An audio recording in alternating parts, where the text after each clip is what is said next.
Shalom, peuple de Dieu, sur le chemin de la réussite, épisode 3. Bien-aimés, depuis un certain temps, nous abordons ces sujets très importants sur le chemin de la réussite. Et nous sommes dans le livre de Josué, chapitre 1er, le verset 8, qui dit « Médite le jour et nuit pour agir fidèlement selon tout ce qui est écrit, car c'est alors que tu auras du succès dans tes entreprises, c'est alors que tu réussiras. » Tel est le sujet que nous partageons depuis un certain temps. Et nous voulons dire sur le chemin de la réussite, cela demande le courage. Le chemin de la réussite demande le courage, du courage. Josué chapitre 1er, le verset 9, la Bible dit « Fortifie-toi et prends courage. » La peur peut empêcher une personne de commencer, d'essayer, de saisir une opportunité. Lorsque tu es peureux, lorsque tu manques le courage, cela peut t'empêcher de commencer quelque chose. Lorsque tu manques le courage, cela peut t'empêcher d'essayer. Lorsque tu manques du courage, tu peux rater de saisir une opportunité autour de toi. David n'était pas le plus grand devant Goliath, mais David voyait Goliath comme une opportunité, là où ses frères voyaient Goliath comme un obstacle.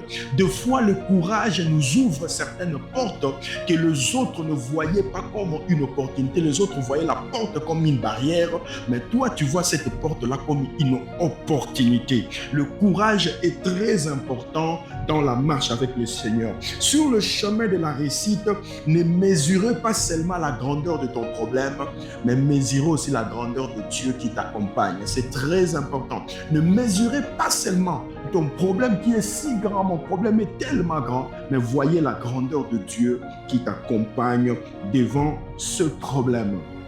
La deuxième des choses, la réussite exige la discipline et le travail. Bien-aimé, tu ne peux pas réussir sans la discipline ni le travail. Proverbe chapitre 22, le verset 29 nous dit « Si tu vois un homme habile dans son ouvrage, il se tient auprès du roi. » Néhémie a prié, mais il a aussi travaillé. Il a organisé le peuple, réparti les tâches et persévéré malgré l'opposition. Bien-aimé, écoutez-moi, la prière ne remplace pas le travail. Et le travail ne remplace pas non plus la prière. Il faut combiner les deux afin que tu puisses réussir dans tout ce que tu vas faire dans ta vie. Écoutez, tu veux la réussite dans tout ce que tu fais, essayer d'être discipliné et d'être un bon travailleur. Un travailleur finit toujours par réussir ce qu'il est en train de faire et la discipline est très importante dans ce que tu fais pour réussir. Pour terminer notre sujet du jour, j'aimerais que nous retienions ceci. Sur le chemin de la réussite, ayez une vision comme Abraham, persévérez comme Joseph, soyez courageux comme Josué, affrontez vos géants comme David, travaillez avec discipline comme Néhémie et surtout marchez avec Dieu.